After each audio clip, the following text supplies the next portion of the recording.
Have you reflected a lot on how to select talent, or has that mostly been like intuitive to you? Ilya just shows up and you're like, this is a clever guy, let's work together. Or have you thought a lot about that? Are we recording? Should we roll this? Yeah, let's roll this. Okay. Oh, we're good. Yeah. Is Joe going to do a repetition? Okay. So, Joe, back. Sound is working? So I remember when I first got to Carnegie Mellon from England. In England, at a research unit, it would get to be 6 o'clock and you'd all go for a drink in the pub. At Carnegie Mellon, I remember after I'd been there a few weeks, it was Saturday night. I didn't have any friends yet, and I didn't know what to do. So I decided I'd go into the lab and do some programming, because I had a Lisp machine and you couldn't program it from home. So I went into the lab at about 9 o'clock on a Saturday night, and it was swarming. All the students were there. And they were all there because what they were working on was the future. They all believed that what they did next was going to change the course of computer science. And it was just so different from England. And so that was very refreshing. Take me back to the very beginning. Jeff at Cambridge, trying to understand the brain. What was that like? It was very disappointing. So I did physiology, and in the summer term, they were going to teach us how the brain worked. And all they taught us was how neurons conduct action potentials, which was very interesting, but it doesn't tell you how the brain works. So that was extremely disappointing. I switched to philosophy then. I thought maybe they'd tell us how the mind worked. That was very disappointing. I eventually ended up going to Edinburgh to do AI, and that was more interesting. At least you could simulate things, so you could test out theories. And did you remember what intrigued you about AI? Was it a paper? Was it any particular person that exposed you to those ideas? I guess it was a book I read by Donald Hebb that influenced me a lot. He was very interested in how you learn the connection strengths in neural nets. I also read a book by John von Neumann early on, who was very interested in how the brain computes and how it's different from normal computers. And did you get that conviction that these ideas would work out at that point? Or what was your intuition back at the Edinburgh days? It seemed to me there has to be a way that the brain learns, and it's clearly not by having all sorts of things programmed into it and then using logical rules of inference. That just seemed to me crazy from the outset. So we had to figure out how the brain learned to modify connections in a neural net so that it could do complicated things. And von Neumann believed that, Turing believed that. So von Neumann and Turing were both pretty good at logic, but they didn't believe in this logical approach. And what was your split between studying the ideas from neuroscience and just doing what seemed to be good algorithms for AI? How much inspiration did you take early on? So I never did that much study of neuroscience. I was always inspired by what I'd learned about how the brain works, that there's a bunch of neurons. They perform relatively simple operations. They're nonlinear, but they collect inputs, they weight them, and then they give an output that depends on that weighted input. And the question is, how do you change those weights to make the whole thing do something good? It seems like a fairly simple question. What collaborations do you remember from that time? The main collaboration I had at Carnegie Mellon was with someone who wasn't at Carnegie Mellon. I was interacting a lot with Terry Sinofsky, who was in Baltimore at Johns Hopkins. And about once a month, either he would drive to Pittsburgh or I would drive to Baltimore. It's 250 miles away. And we would spend a weekend together working on Boltzmann machines. That was a wonderful collaboration. We were both convinced it was how the brain worked. That was the most exciting research I've ever done. And a lot of technical results came out that were very interesting. But I think it's not how the brain works. I also had a very good collaboration with Peter Brown, who was a very good statistician, and he worked on speech recognition at IBM. And then he came as a more mature student to Carnegie Mellon just to get a PhD, but he already knew a lot. He taught me a lot about speech, and he in fact taught me about hidden Markov models. I think I learned more from him than he learned from me. That's the kind of student you want. And when he taught me about hidden Markov models, I was doing backprop with hidden layers, only they weren't called hidden layers then. And I decided that name they use in hidden Markov models is a great name for variables that you don't know what they're up to. And so that's where the name hidden in neural nets came from. Me and Peter decided that was a great name for the hidden layers of neural nets. But I learned a lot from Peter about speech. Take us back to when Ilya showed up at your office. I was in my office, probably on a Sunday, and I was programming, I think, and there was a knock on the door. Not just any knock, but it went kind of a sort of urgent knock. So I went and answered the door, and this was this young student there. And he said he was cooking fries over the summer, but he'd rather be working in my lab. And so I said, well, why don't you make an appointment and we'll talk? And so Ilya said, how about now? And that sort of was Ilya's character. So we talked for a bit, and I gave him a paper to read, which was the Nature paper on backpropagation. And we made another meeting for a week later, and he came back and he said, I didn't understand it. And I was very disappointed. I thought he seemed like a bright guy, but it's only the chain rule. It's not that hard to understand. And he said, oh, no, I understood that. I just don't understand why you don't give the gradient to a sensible function optimizer, which took us quite a few years to think about. And it kept on like that with Ilya. He had his raw intuitions about things were always very good. What do you think had enabled those intuitions for Ilya? I don't know. I think he always thought for himself. He was always interested in AI from a young age. He's obviously good at math, but it's very hard to know. And what was that collaboration between the two of you like? What part would you play and what part would Ilya play?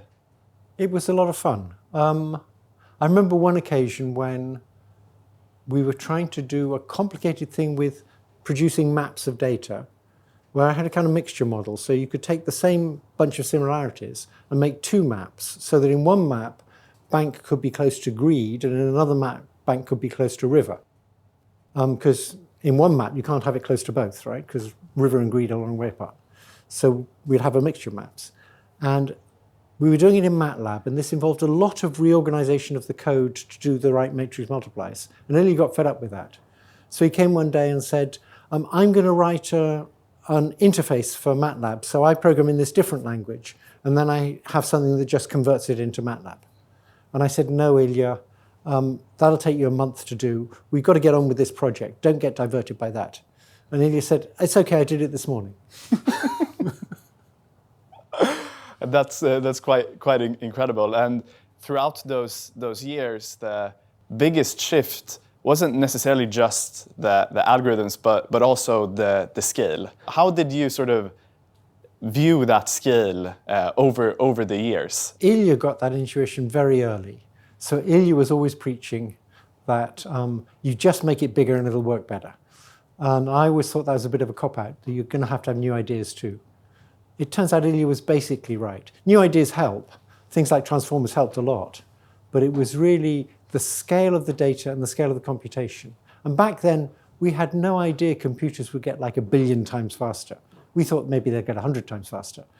We were trying to do things by coming up with clever ideas that would have just solved themselves if we'd had bigger scale of the data and computation. In about 2011, Ilya and another graduate student called James Martins and I had a paper using character level prediction. So we took Wikipedia and we tried to predict the next HTML character, and that worked remarkably well. And we were always amazed at how well it worked. And that was using a fancy optimizer on GPUs. And we could never quite believe that it understood anything, but it looked as though it understood. And that just seemed incredible. Can you take us through how are these models trained to predict the next word, and why is it the wrong way of thinking about them? Okay, I don't actually believe it is the wrong way. So, in fact, I think I made the first neural net language model that used embeddings and backpropagation. So it's very simple data, just triples, and it was turning each symbol into an embedding, then having the embeddings interact to predict the embedding of the next symbol, and then from that predict the next symbol. And then it was backpropagating through that whole process to learn these triples, and I showed it could generalize. About 10 years later, Yoshua Bengio used a very similar network and showed it worked with real text. And about 10 years after that, linguists started believing in embeddings. It was a slow process. The reason I think it's not just predicting the next symbol is if you ask, well, what does it take to predict the next symbol? particularly if you ask me a question and then the first word of the answer is the next symbol, you have to understand the question. So I think by predicting the next symbol, it's very unlike old-fashioned autocomplete. Old-fashioned autocomplete, you'd store sort of triples of words, and then if you saw a pair of words, you see how often different words came third, and that way you could predict the next symbol. And that's what most people think autocomplete is like. It's no longer at all like that. To predict the next symbol, you have to understand what's been said. So I think you're forcing it to understand by making it predict the next symbol. And I think it's understanding in much the same way we are. So a lot of people will tell you these things aren't like us. They're just predicting the next symbol. They're not reasoning like us. But actually, in order to predict the next symbol, it's going to have to do some reasoning. And we've seen now that if you make big ones, without putting in any special stuff to do reasoning, they can already do some reasoning.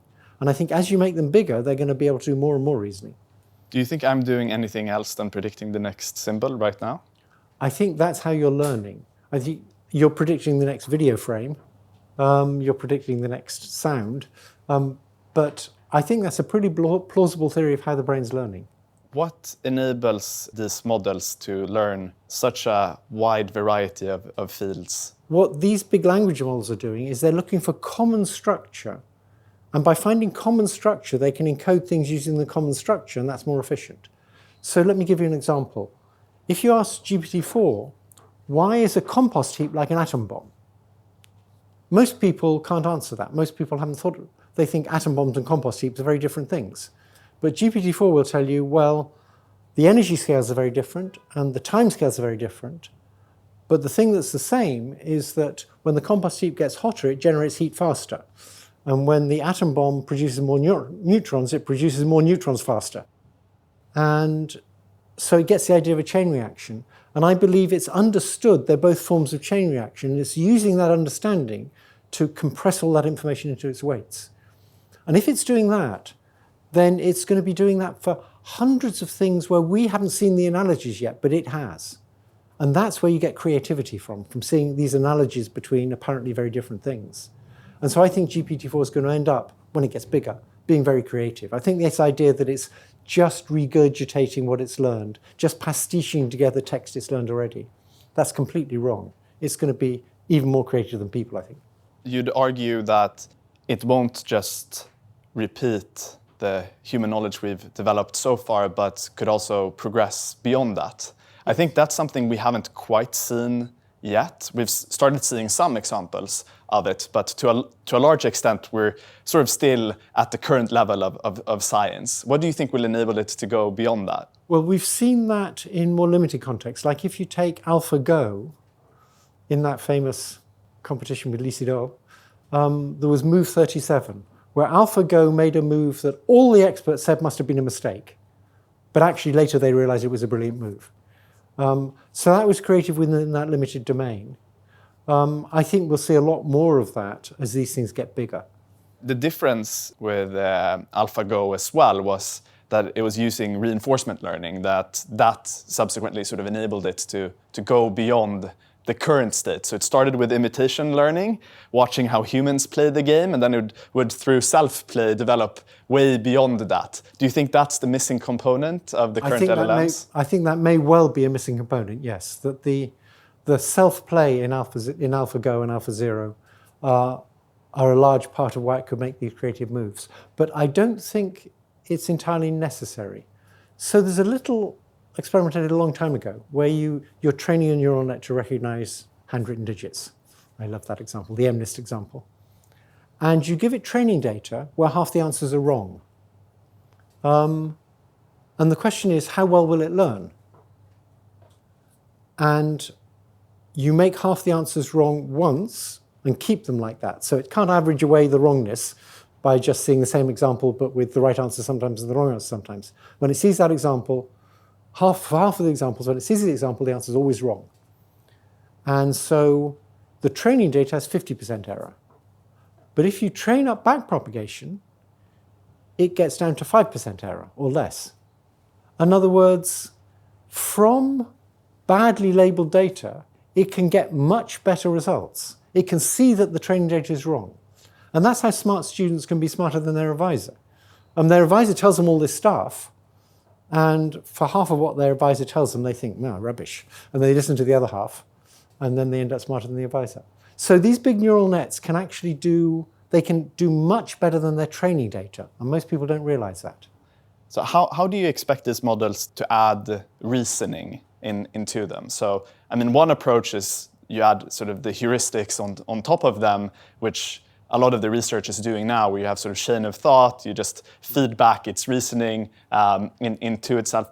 And another way would be in the model itself, as you scale it up. What's your intuition around that? So my intuition is that as we scale up these models, they get better at reasoning. And if you ask how people work, roughly speaking, we have these intuitions, and we can do reasoning, and we use the reasoning to correct our intuitions. Of course, we use the intuitions during the reasoning to do the reasoning, but if the conclusion of the reasoning conflicts with our intuitions, we realize the intuitions need to be changed. That's much like in AlphaGo or AlphaZero, where you have an evaluation function that just looks at a board and says, how good is that for me? But then you do the Monte Carlo rollout, and now you get a more accurate idea, and you can revise your evaluation function. So you can train it by getting it to agree with the results of reasoning. And I think these large language models have to start doing that. They have to start training their raw intuitions about what should come next by doing reasoning and realizing that's not right. And so that way they can get more training data than just mimicking what people did. And that's exactly why AlphaGo could do this creative move 37. It had much more training data because it was using reasoning to check out what the right next move should have been. And what do you think about multimodality? So we spoke about these analogies, and often the analogies are way beyond what we could see. It's discovering analogies that are far beyond the humans and at maybe abstraction levels that we'll never be able to understand. Now, when we introduce images to that, and video and sound, how do you think that will change the models? And how do you think it will change the analogies that it will be able to make? I think it'll change it a lot. I think it'll make it much better at understanding spatial things, for example. From language alone, it's quite hard to understand some spatial things, although remarkably, GPT-4 can do that, even before it was multimodal. But when you make it multimodal, if you have it both doing vision and reaching out and grabbing things, it'll understand objects much better if it can pick them up and turn them over and so on. So although you can learn an awful lot from language, it's easier to learn if you're multimodal. And in fact, you then need less language. And there's an awful lot of YouTube video for predicting the next frame, or something like that. So I think these multimodal models are clearly going to take over. You can get more data that way. They need less language. So there's really a philosophical point that you could learn a very good model from language alone, but it's much easier to learn it from a multimodal system.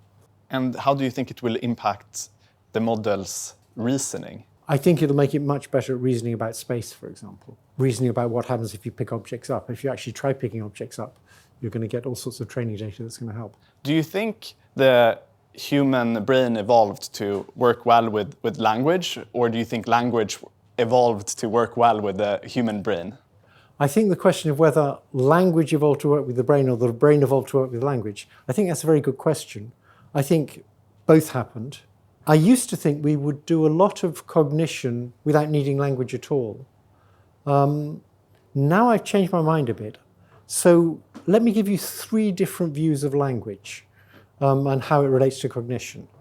There's the old-fashioned symbolic view, which is cognition consists of having strings of symbols in some kind of cleaned up logical language where there's no ambiguity, and applying rules of inference. And that's what cognition is. It's just these symbolic manipulations on things that are like strings of language symbols. So that's one extreme view. An opposite extreme view is, no. Once you get inside the head, it's all vectors. So symbols come in, you convert those symbols into big vectors, and all the stuff inside is done with big vectors. And then if you want to produce output, you produce symbols again. So there was a point in machine translation in about 2014 when people were using recurrent neural nets, and words will keep coming in, and they'd have a hidden state, and they keep accumulating information in this hidden state. So when they got to the end of a sentence, they'd have a big hidden vector that captured the meaning of that sentence that could then be used for producing the sentence in another language. That was called a thought vector. And that's the sort of second view of language. You convert the language into a big vector that's nothing like language, and that's what cognition is all about. But then there's a third view, which is what I believe now, which is that you take these symbols and you convert the symbols into embeddings, and you use multiple layers of that. So you get these very rich embeddings, but the embeddings are still tied to the symbols in the sense that you've got a big vector for this symbol and a big vector for that symbol. And these vectors interact to produce the vector for the symbol for the next word. And that's what understanding is. Understanding is knowing how to convert the symbols into these vectors and knowing how the elements of the vector should interact to predict the vector for the next symbol. That's what understanding is both in these big language models and in our brains. And that's an example which is sort of in between. You're staying with the symbols, but you're interpreting them as these big vectors. And that's where all the work is. And all the knowledge is in what vectors you use and how the elements of those vectors interact, not in symbolic rules. But it's not saying that you get away from the symbol altogether. It's saying you turn the symbols into big vectors, but you stay with that surface structure of the symbols. And that's how these models are working. And that's now seeming to me a more plausible model of human thought too. You were one of the first folks to get the idea of using GPUs. And I know Jensen loves you for that. Back in 2009, you mentioned that you told Jensen that this could be a quite good idea for training neural nets. Take us back to that early intuition of using GPUs for training neural nets. So actually, I think in about 2006, I had a former graduate student called Rick Zalisky, who's a very good computer vision guy. And I talked to him at a meeting. And he said, you know, you ought to think about using graphics processing cards because they're very good at matrix multiplies. And what you're doing is basically all matrix multiplies. So I thought about that for a bit. And then we learned about these Tesla systems that had 4 GPUs in. And initially, we just got gaming GPUs and discovered they made things go 30 times faster. And then we bought one of these Tesla systems with 4 GPUs, and we did speech on that, and it worked very well. And then in 2009, I gave a talk at NIPS, and I told 1,000 machine learning researchers, you should all go and buy NVIDIA GPUs. They're the future. You need them for doing machine learning. And I actually then sent mail to NVIDIA saying, I told 1,000 machine learning researchers to buy your boards. Could you give me a free one? And they said no. Actually, they didn't say no. They just didn't reply. But when I told Jensen this story later on, he gave me a free one.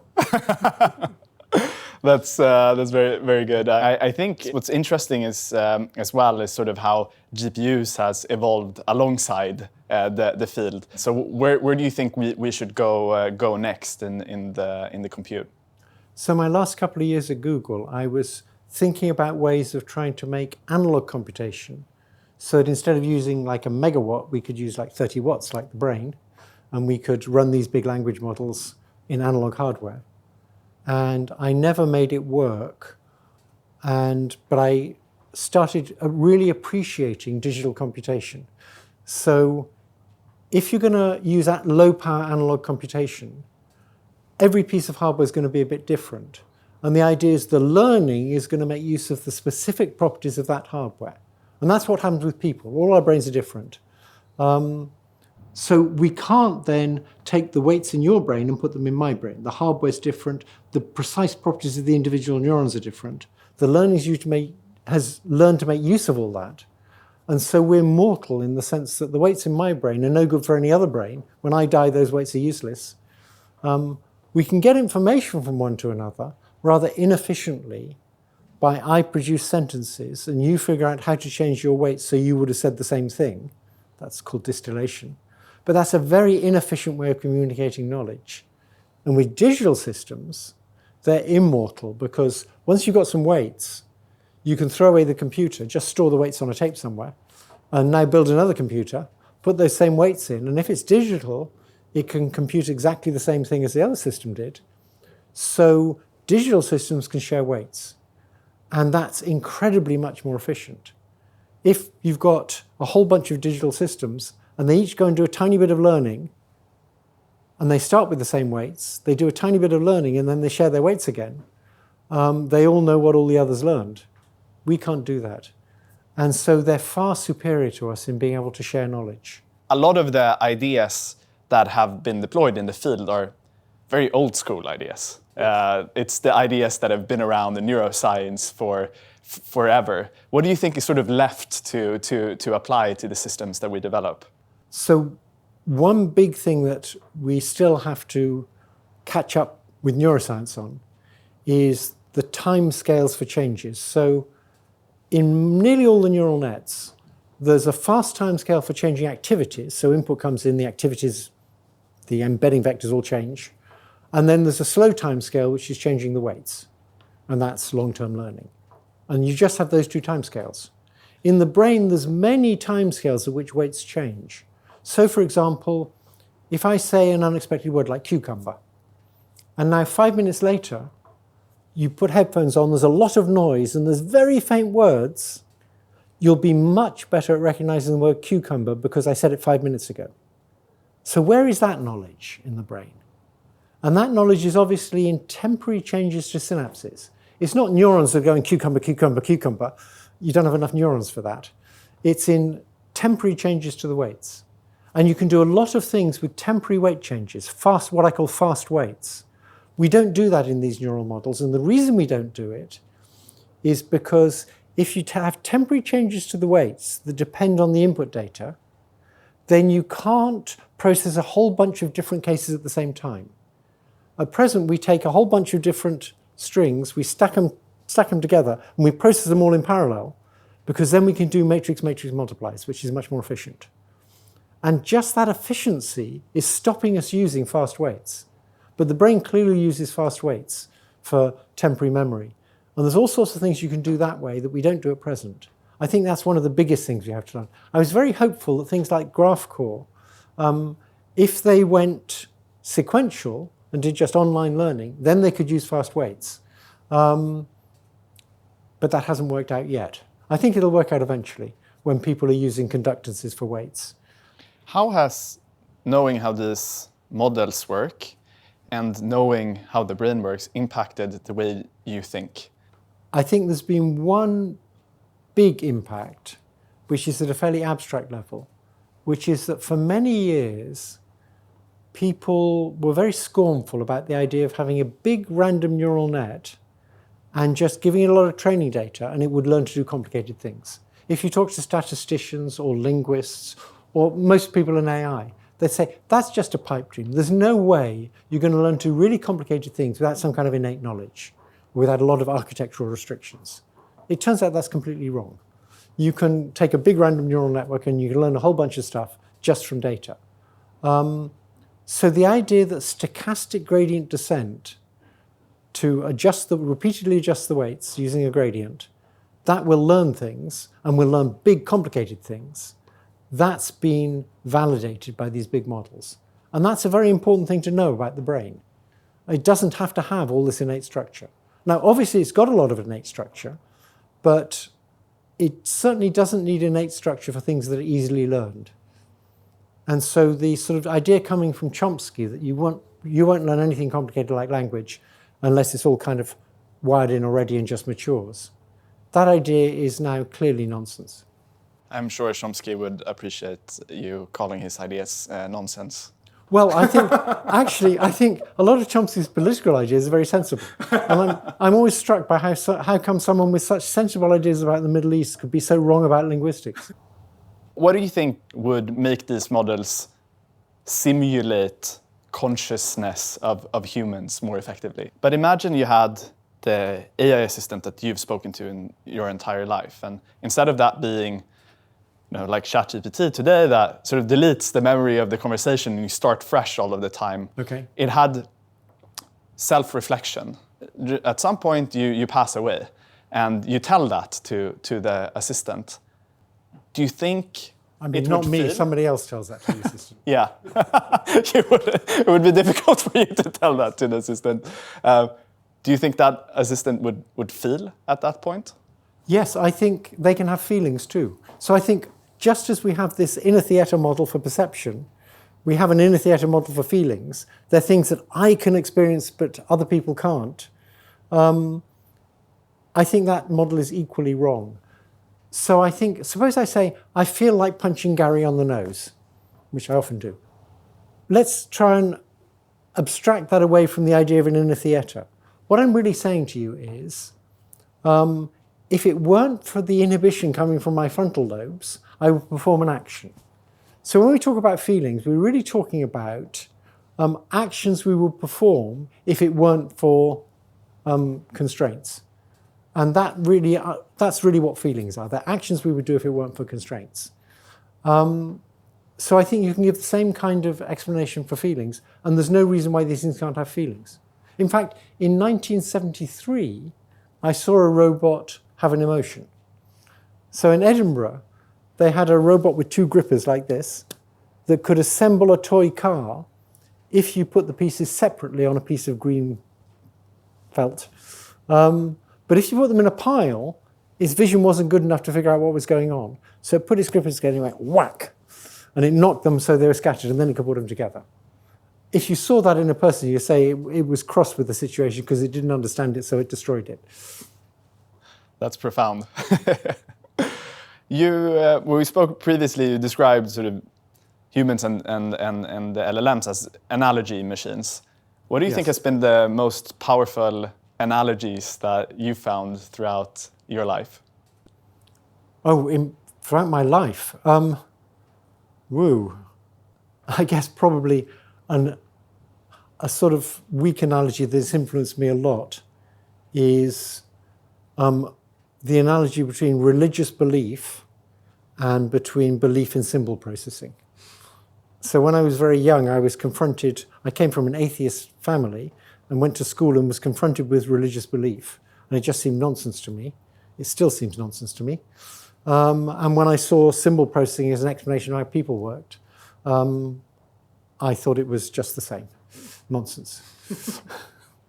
I don't think it's quite so much nonsense now, because I think actually we do symbol processing. It's just we do it by giving these big embedding vectors to the symbols. But we are actually symbol processing.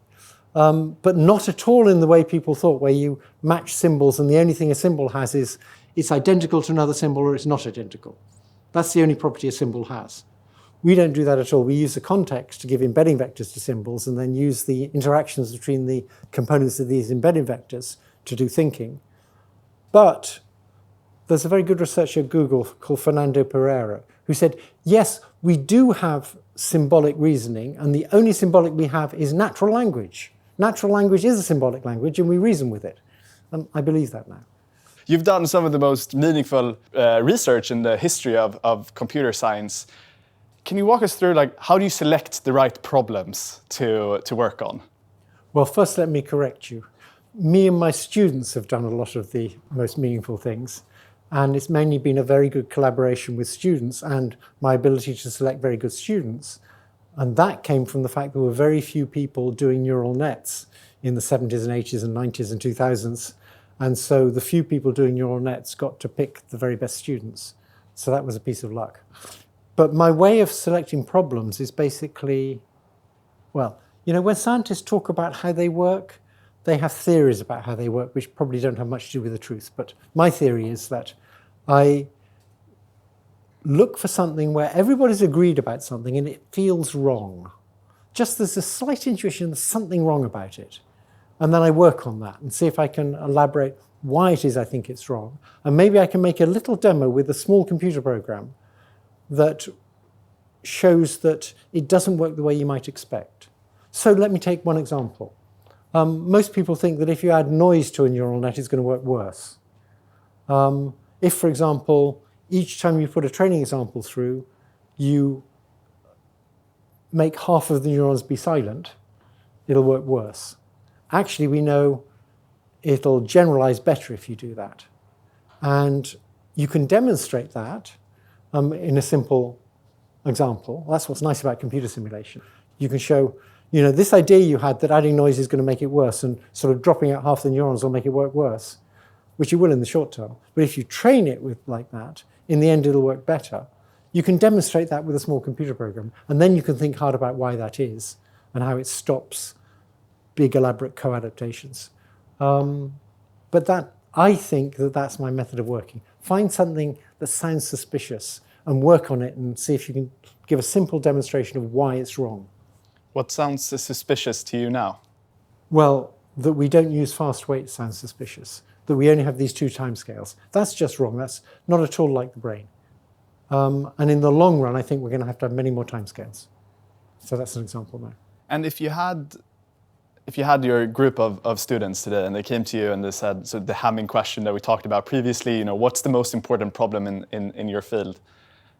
What would you suggest that they take on and work on next? We spoke about reasoning, timescales. What would be sort of the highest priority problem that you'd give them? For me right now, it's the same question I've had for the last 30 years or so, which is, does the brain do backpropagation? I believe the brain is getting gradients. If you don't get gradients, your learning is just much worse than if you do get gradients. But how is the brain getting gradients? And is it somehow implementing some approximate version of backpropagation, or is it some completely different technique? That's a big open question. And if I kept on doing research, that's what I would be doing research on. And when you look back at your career now, you've been right about so many things, but what were you wrong about that you wish you sort of spent less time pursuing a certain direction? Okay, those are 2 separate questions. One is, what were you wrong about? And 2, do you wish you'd spent less time on it? I think I was wrong about Boltzmann machines, and I'm glad I spent a long time on it. They're a much more beautiful theory of how you get gradients than backpropagation. Backpropagation is just ordinary and sensible, and it's just a chain rule. Boltzmann machines is clever, and it's a very interesting way to get gradients. And I would love for that to be how the brain works, but I think it isn't. Did you spend much time imagining what would happen post these systems developing as well? Did you ever have an idea that, okay, if we could make these systems work really well, we could, democratize education, we could make knowledge way more accessible, we could solve some tough problems in medicine, or was it more to you about understanding the brain? Yes, I sort of feel scientists ought to be doing things that are going to help society, but actually that's not how you do your best research. You do your best research when it's driven by curiosity. You just have to understand something. Much more recently, I've realized these things could do a lot of harm as well as a lot of good, and I've become much more concerned about the effects they're going to have on society. But that's not what was motivating me. I just wanted to understand, how on earth can the brain learn to do things? That's what I want to know. And I sort of failed. As a side effect of that failure, we got some nice engineering, but yeah, it was a good failure for the world. If you take the lens of the things that could go really right, what do you think are the most promising applications? I think healthcare is clearly a big one.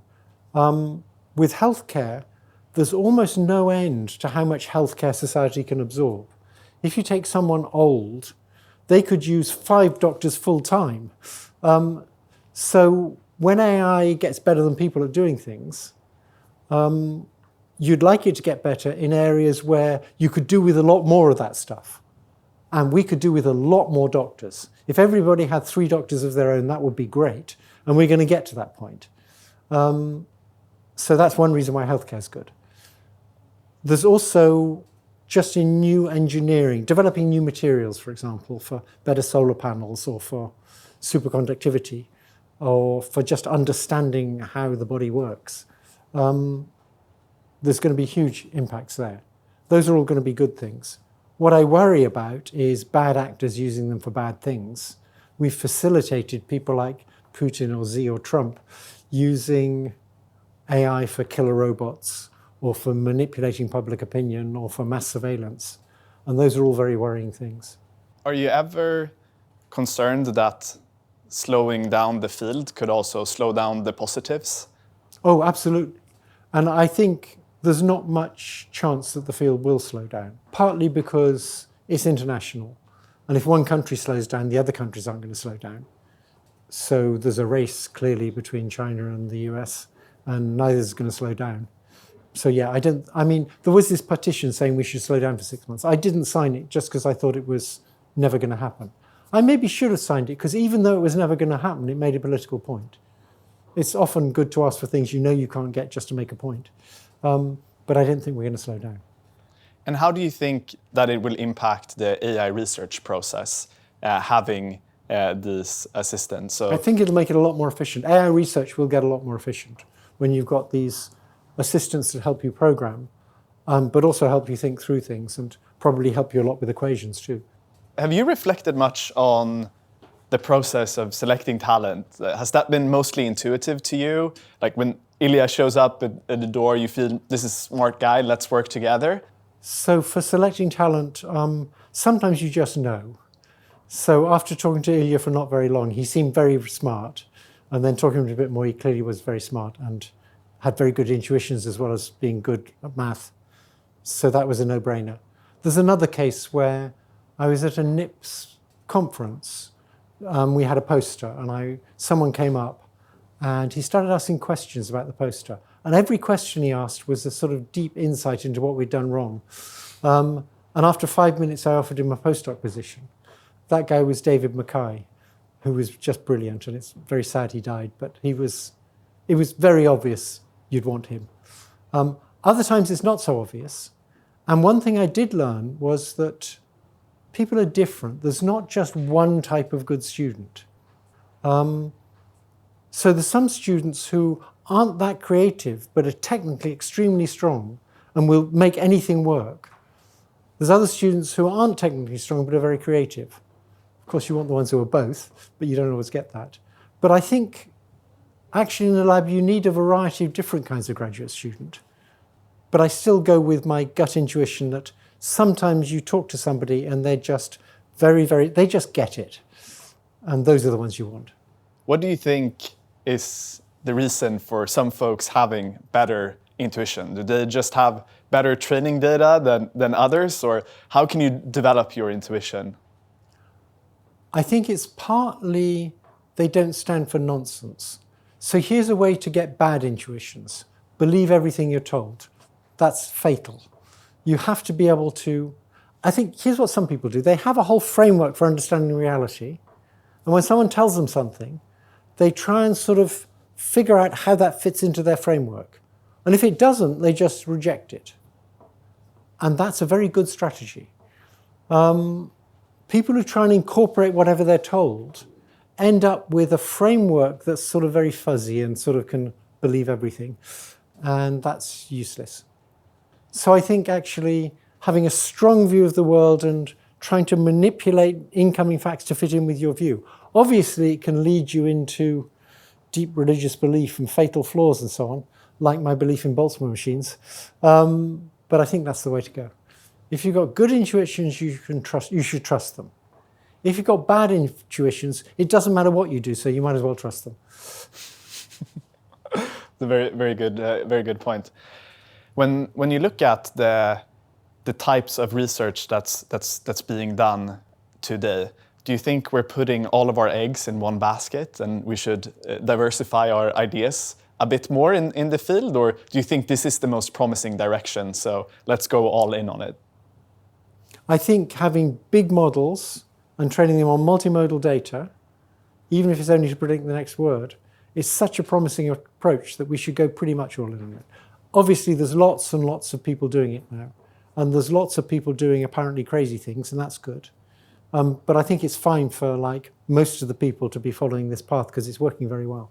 Do you think that the learning algorithms matter that much, or is it just the scale? Are there basically millions of ways that we could get to human level in intelligence, or are there sort of a select few that we need to discover? Yes, so this issue of whether particular learning algorithms are very important, or whether there's a great variety of learning algorithms that will do the job, I don't know the answer. It seems to me, though, that backpropagation, there's a sense in which it's the correct thing to do. Getting the gradient so that you change a parameter to make it work better, that seems like the right thing to do, and it's been amazingly successful. There may well be other learning algorithms that are alternative ways of getting that same gradient, or that are getting the gradient to something else and that also work. I think that's all open and a very interesting issue now. about whether there's other things you can try and maximize that will give you good systems, and maybe the brain's doing that because it's easier. But backprop is, in a sense, the right thing to do, and we know that doing it works really well. And one last question: when you look back at your sort of decades of research, what are you most proud of? Is it the students? Is it the research? What makes you most proud of when you look back at your life's work? The learning algorithm for Boltzmann machines. So the learning algorithm for Boltzmann machines is beautifully elegant. It's maybe hopeless in practice, but it's the thing I enjoyed most developing that with Terry, and it's what I'm proudest of, even if it's wrong.